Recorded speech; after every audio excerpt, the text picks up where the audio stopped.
د الشورا مبارکه سوره چې د قرآن عظیم الشان 42مه سوره ده په مکې معظمې کې را نازله شوې ده. 53 مبارک آیاتونه لري. تلاوت او پښتو ترجمه یې له لومړي آیت څخه اورئ. اعوذ بالله من الشیطان الرجیم. پناه وړم الله تعالی شړل شوي شیطان څخه. بسم الله الرحمن الرحیم. د الله په نوم چې ډېر زیات مهربان پوره رحم لرونکی دی. حمیم عین سین قاف كذلك يوحي إليك وإلى الذين من قبلك الله العزيز الحكيم. حامیم عین سین قاف.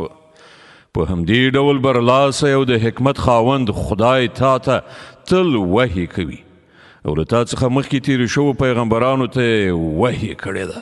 له ما في السماوات وما في الأرض وهو العلي العظيم. په اسمانونو او ځمکه کې چې هر څه دي د همغه دي هغه لوړ مرتبه او لوی دی. تكاد السماوات يتفطرن من فوقهن والملائكة يسبحون بحمد ربهم ويستغفرون لمن في الأرض ألا إن الله هو الغفور الرحيم. نږدې ده چې اسمانونه له پاسه وچوي را ولویږي. پرښتې د خپل پروردګار له ثنا ستاینې سره د هغه تسبیح کوي او د ځمکې د اوسیدونکو په حق کې بخښنه غواړي. خبردار اوسئ په حقیقت کې الله بخښونکی او ډېر مهربان دی. والذين اتخذوا من دونه أولياء الله حفيظ عليهم وما أنت عليهم بوكيل. کوم کسانو چې له هغه پرته خپل څه نور سرپرستان نیولي دي الله پر هغوی څارونکی او ساتونکی دی. ته د هغوی وکیل نه یې یعنې پر هغوی مسلط کړی شوی نه یې. وكذلك أوحينا إليك قرآنا عربيا لتنذر أم القرى ومن حولها وتنذر يوم الجمع لا ريب فيه فريق في الجنة وفريق في السعير. هو په همدې ډول ای پیغمبره دغه عربي قرآن مونږ تا ته وحیه کړی دی تر څو چې ته د کلیو مرکز یعنې د مکې د ښار او د هغه د خوا او شا اوسیدونکي خبردار کړي او د غونډېدو یعنې د قیامت له ورځې نه یې وویروي چې د هغې په راتګ کې هیڅ شک نشته چې د یوې ډلې تلل به جنت ته او د بلې به دوزخ ته وي.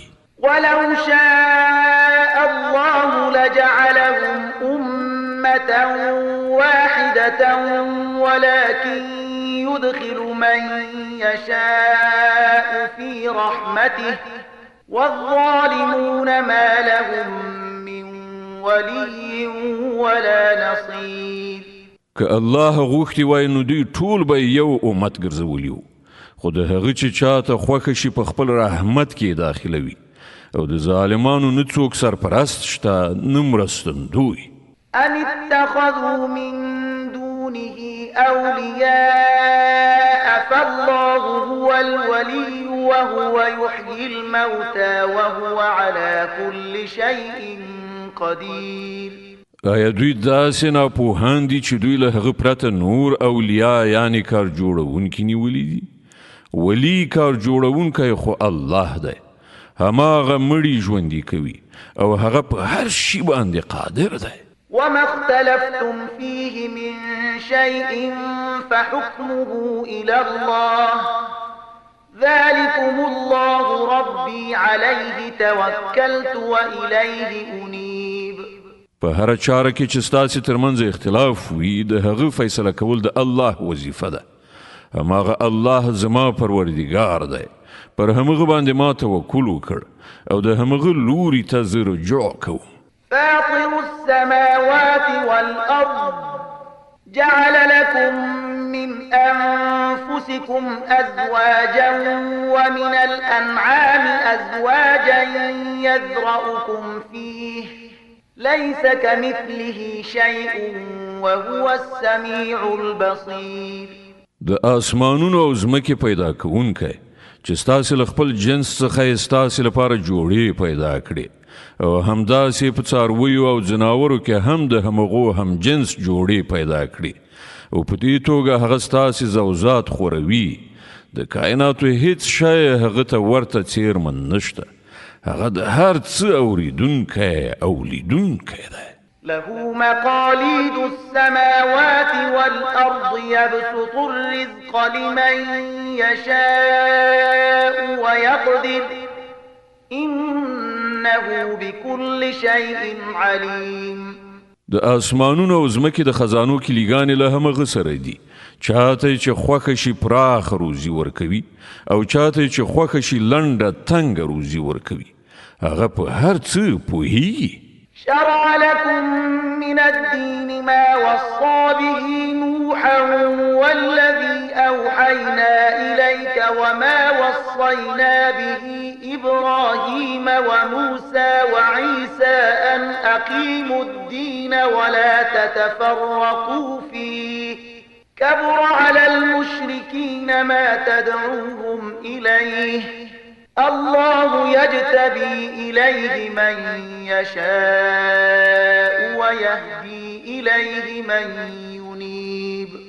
همغه ستاسې لپاره د دین همغه کړنلاره ټاکلې ده چې د هغې حکم نوح ته کړی و او چې اوس ای محمد تا ته موږ د وحي په وسیله درلیږلی دی او چې د هغه هدایت مو ابراهیم او موسی او عیسی ته کړی دی په دې سپارښت سره چې دغه دین برقرار کړئ او په دې کې تیت پره کېږئ مه. همدا خبره د دغو مشرکانو ډیره تر پامه بد راغلې ده چې د هغې خواته ای محمد ته دوی ته بلنه ورکوي. د الله چې چاته خوښه شي ځان ته یې غوره کوي او هغه خپل لوري ته د راتلو لاره همغه چاته ورښیي چې د هغه خواته رجوع وکړي. وما تفرقوا إلا من بعد ما جاءهم العلم بغيا بينهم ولولا كلمة سبقت من ربك إلى أجل مسمى لقضي بينهم وإن الذين أورثوا الكتاب من بعدهم لفي شك منه مريب. په خلکو کې چې کومه تفریقه راغله هغه له دې وروسته راغله چې هغو ته علم راغلی او په دې اساس راغله چې هغوی په خپل منځ کې یو پر بل باندې تیری کول غوښتل. که ستا پروردګار د مخه دا نه وی ویلي چې تر یوې ټاکلې نیټې پورې د فیصله وځنډولی شي نو د دوی پریکړه به صادره کړای شوې وه. او حقیقت دا دی چې له پخوانیو نه وروسته چې کوم کسان د کتاب وارثان وګرځول شول هغوی د هغه له پلوه په لوی اندېښناک شک کې غورځېدلي دي. فلذلك فادع واستقم كما أمرت ولا تتبع أهواءهم وقل آمنت بما أنزل الله من كتاب وأمرت لأعدل بينكم الله ربنا وربكم لنا أعمالنا ولكم أعمالكم لا حجة بيننا وبينكم الله يجمع بيننا وإليه المصير. نو لدې کبله دوی د اسلام دین ته راوبوله لکه څنګه چې تا ته حکم شوی دی پر هغه باندې کلک ثابت اوسه او د دوی په غوښتنو پسې مزه او دوی ته ووایه چې الله چې هر کتاب نازل کړی دی ما پر هغه باندې ایمان راوړ.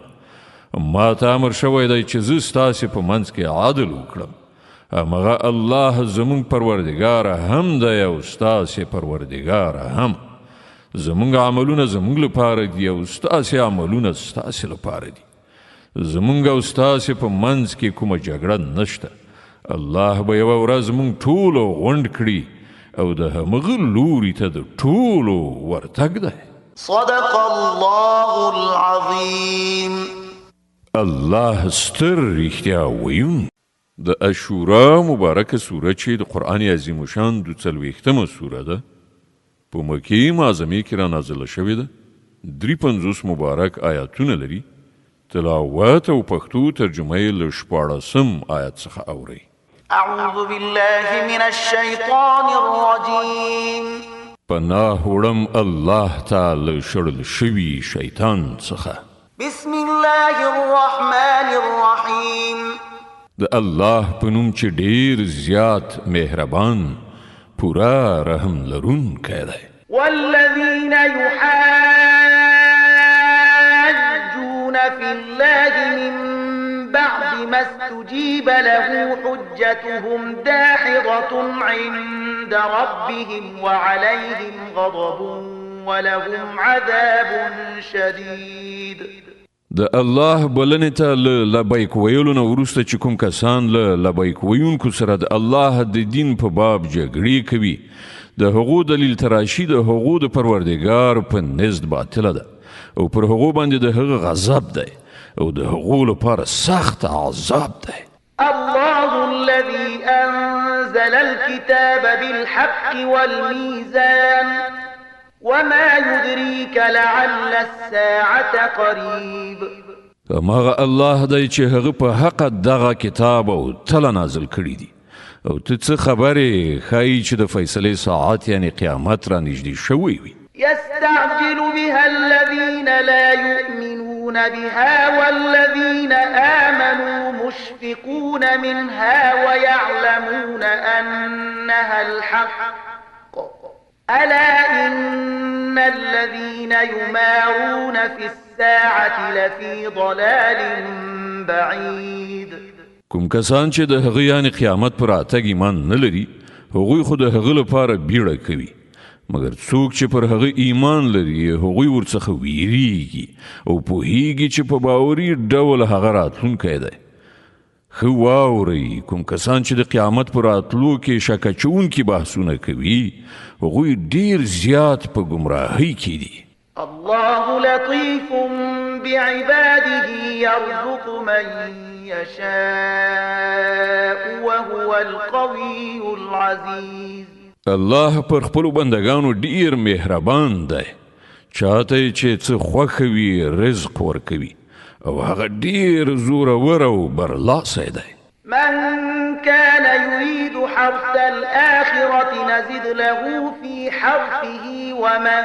كان يريد حرث الدنيا نؤته منها وما له في الآخرة من نصيب څوک چې د آخرت کښت کرونده غواړي موږ د هغه په کښت کې زیاتوالی راولو او څوک چې د دنیا کښت کرونده غواړي هغه ته له همدې دنیا څخه ورکوو خو په آخرت کې د هغه هیڅ برخه نشته أم لهم شركاء شرعوا لهم من الدين ما لم يأذن به الله ولولا كلمة الفصل لقضي بينهم وإن الظالمين لهم عذاب أليم آیا دغه خلک د خدای سره داسې شریکان نیسي چې د دوی لپاره د دین داسې طریقې غوره کړي چې الله د هغې اجازه نه ده کړې که د فیصلې خبره مخکې نه وای سرته رسول شوي نو د دوی پریکړه به صادره کړای شوې وه په باوري توګه د دغو ظالمانو لپاره دردناک عذاب دی ترى الظالمين مشفقين مما كسبوا وهو واقع بهم والذين آمنوا وعملوا الصالحات في روضات الجنات لهم ما يشاءون عند ربهم ذلك هو الفضل الكبير ته به وګورې چې دغه ظالمان به په هغه وخت کې د خپلو کړوړو له عاقبت نه ویریدونکي وي او هغه به پر دوی راشي د دې پر خلاف کوم خلکو چې ایمان راوړی دی او نیک عملونه یې کړي دي هغوی به د جنت په باغچو کې وي هغوی چې هر څه وغواړي د خپل پروردګار په وړاندې به یې ومومي همدغه لوی فضل دی ذلك الذي يبشر الله عباده الذين آمنوا وعملوا الصالحات قل لا أسألكم عليه أجرا إلا المودة في القربى ومن يقترف حسنة نزد له فيها حسنا إن الله غفور شكور. دغه د هغه شی چې الله د هغه زیره خپل هغو بندگانو ته ورکوي چې هغوی ایمان راوړ او نیک عملونه یې وکړل. ای پیغمبره دوی ته ووایه چې زه په دغه کار باندې له تاسې نه د څه اجورې غوښتونکی نه یم، البته د خپلوي مینه ارومرو غواړم. څوک چې د نیکۍ ګټه وکړي موږ به د هغه لپاره په هغې نیکۍ کې ښه والی زیات کړو. بېشکه الله ښه بخښونکی او قدردان دی. أم يقولون افترى على الله كذبا فإن يشاء الله يختم على قلبك ويمحو الله الباطل ويحق الحق بكلماته إنه عليم بذات الصدور. آیا دوی وایي چې دغه سړي پر الله باندې د دروغو بهتان تړلی دی؟ که الله وغواړي نو ستاسې په زړونو به مهر ووهي، هغه باطل له منځه وړي او حق په خپلو فرمانونو سره حق ثابتوي.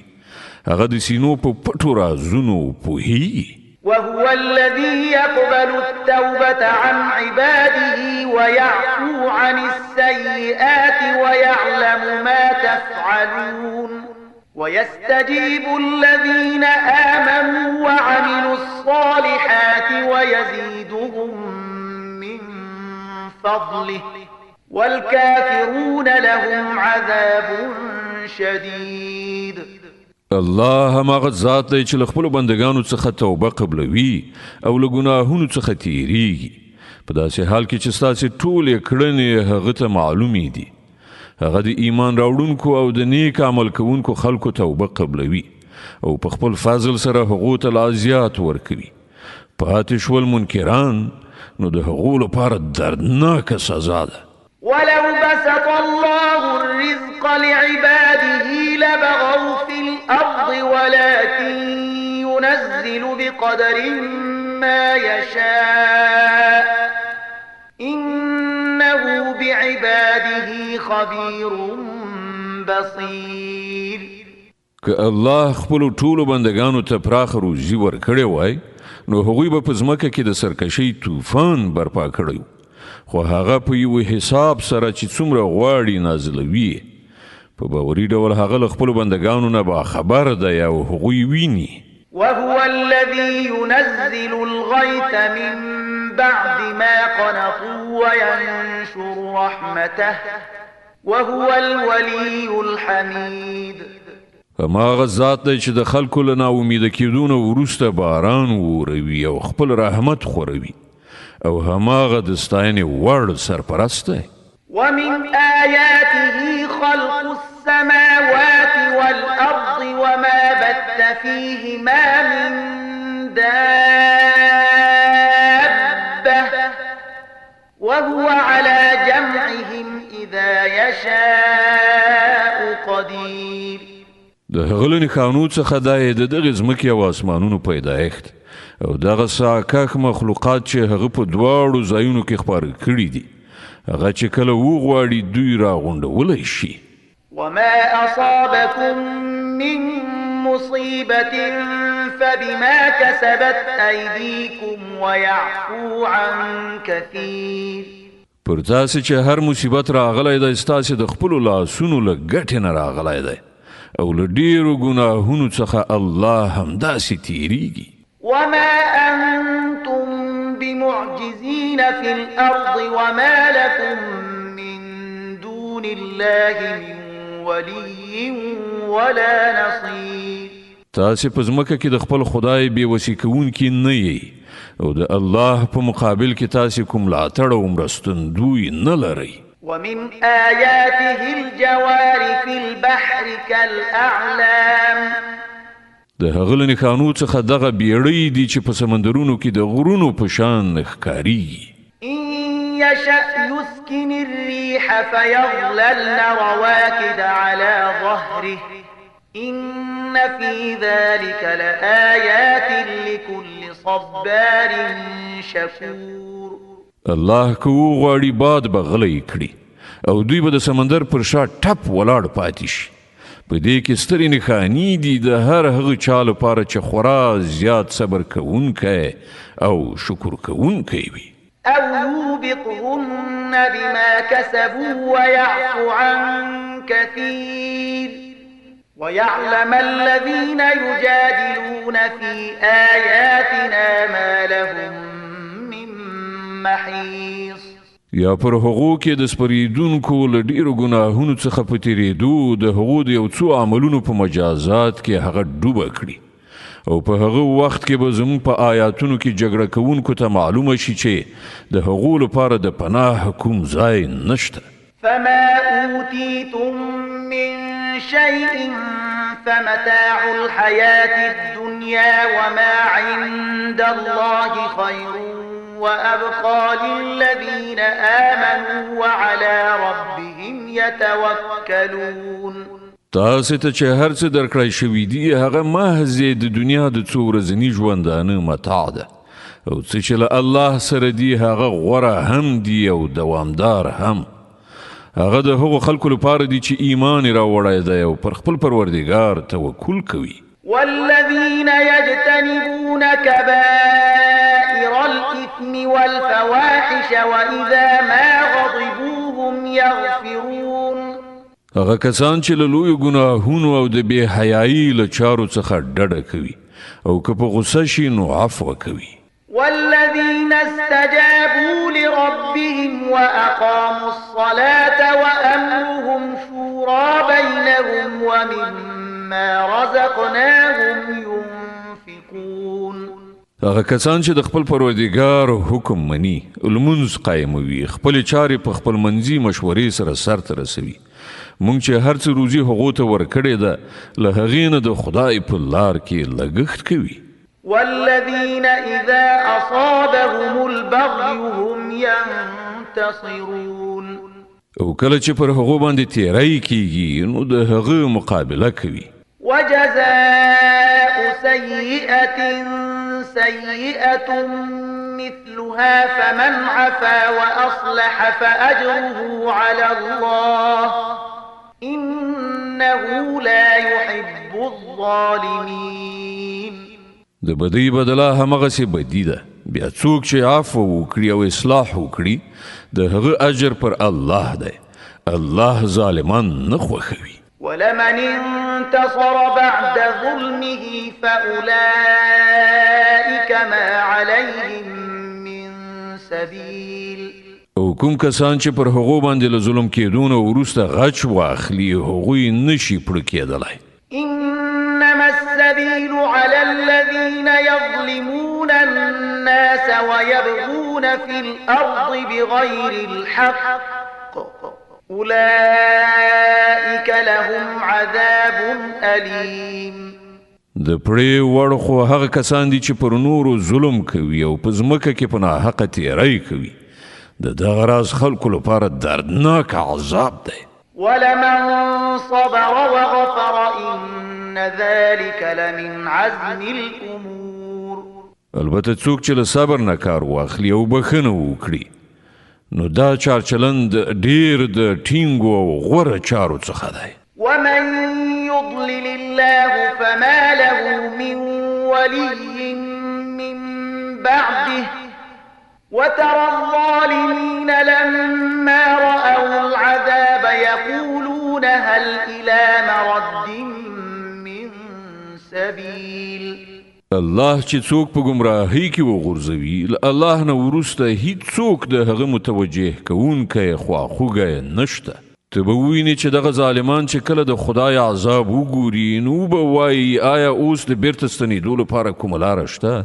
وتراهم يعرضون عليها خاشعين من الذل ينظرون من طرف خفي وقال الذين آمنوا إن الخاسرين الذين خسروا أنفسهم وأهليهم يوم القيامة ألا إن الظالمين في عذاب مقيم. او ته به ووینې چې دوی کله دوزخ ته راوستل شي نو خواري وهلي سرکوزي به روان وي او هغه ته به د نظر په اړولو د سترګو په کنجونو سره غلي غلي ګوري. په هغه وخت کې به هغه کسان چې ایمان یې راوړی ووایي چې په رښتیا سره اصلي زیانمن هغه کسان دي چې هغوی د قیامت په نننۍ ورځ کې خپل ځانونه او خپل اړوند کسان په زیان کې واچول. خبردار اوسئ ظالمان به په همیشني عذاب کې وي. وما كان لهم من أولياء ينصرونهم من دون الله ومن يضلل الله فما له من سبيل. او د هغو به هیڅ ملاتړ کوونکي او سرپرستان نه وي چې د الله په مقابل کې د هغو مرستې ته راشي. الله چې څوک په ګمراهۍ کې وغورځوي د هغه لپاره د ژغورنې څه لار نشته. استجيبوا لربكم من قبل أن يأتي يوم لا مرد له من الله ما لكم من ملجأ يومئذ وما لكم من نكير. ومنئ د خپل پروردگار خبره مخکې له دې چې هغه ورځ راشي چې د هغې د مخنیوي هیڅ صورت د الله لخوا څخه نشته.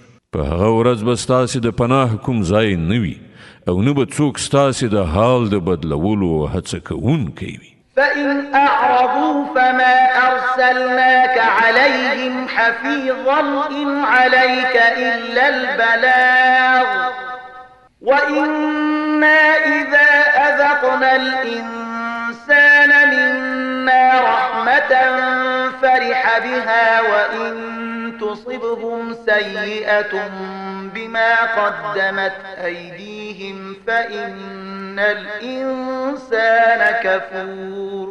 اوس که دوی مخ اړوي نو ای پیغمبره مونږ خو ته پر دوی د ساتندوی په توګه نه یې لیږلی. پر تا خو صرف د خبرې یعنی د پیغام رسولو مسؤلیت دی. د انسان دا حال دی چې کله موږ ورباندې د خپل رحمت خوند څکو نو په دې خوښیږي او که د خپلو لاسونو کړې چې سر ته یې رسولي د کوم مصیبت په بڼه کې پر ده راوړو نو ډېر ناشکره کیږي. لله ملك السماوات والأرض يخلق ما يشاء يهب لمن يشاء إناثا ويهب لمن يشاء الذكور أو يزوجهم ذكرانا وإناثا ويجعل من يشاء عقيما إنه عليم قدير. الله د ځمکې او آسمانونو د پاچایۍ مالک دی. څه چې غواړي پیدا کوي. چاته چې خوښه شي نجونې ورکوي، چاته چې خوښه شي هلکان ورکوي، چاته چې خوښه شي هلکان او نجونې ګډ وډ ورکوي او چاته چې خوښه شي شنډوي. هغه ته هر څه معلوم دی او په هر څه قادر دی. وما كان لبشر أن يكلمه الله إلا وحيا أو من وراء حجاب أو يرسل رسولا فيوحي بإذنه ما يشاء إنه علي حكيم. هیڅ بشر دا مقام نلري چې الله له هغه سره مخامخ خبرې وکړي یا خود هغه خبرې په وحی یعنی اشارې سره وي یا د پردې تر شا یا کوم پیغام راوړونکی یعنی پرښتې لیږي او هغه د هغه په حکم سره هر څه چې هغه غواړي وحی کوي. هغه لوړ او د حکمت خاوند دی. وكذلك أوحينا إليك روحا من أمرنا ما كنت تدري ما الكتاب ولا الإيمان ولكن جعلناه نورا نهدي به من نشاء من عبادنا وإنك لتهدي إلى صراط مستقيم صراط الله الذي له ما في السماوات وما في الأرض ألا إلى الله تصير الأمور. او په همدې ډول ای محمد مونږ یو روح یعنی قرآن تا ته وحی کړی دی.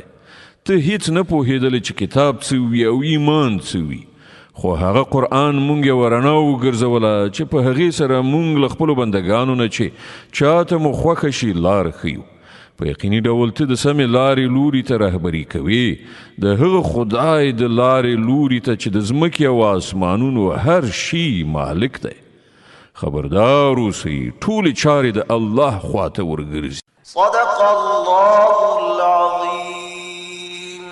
الله ستر رښتیا ویونکی دی.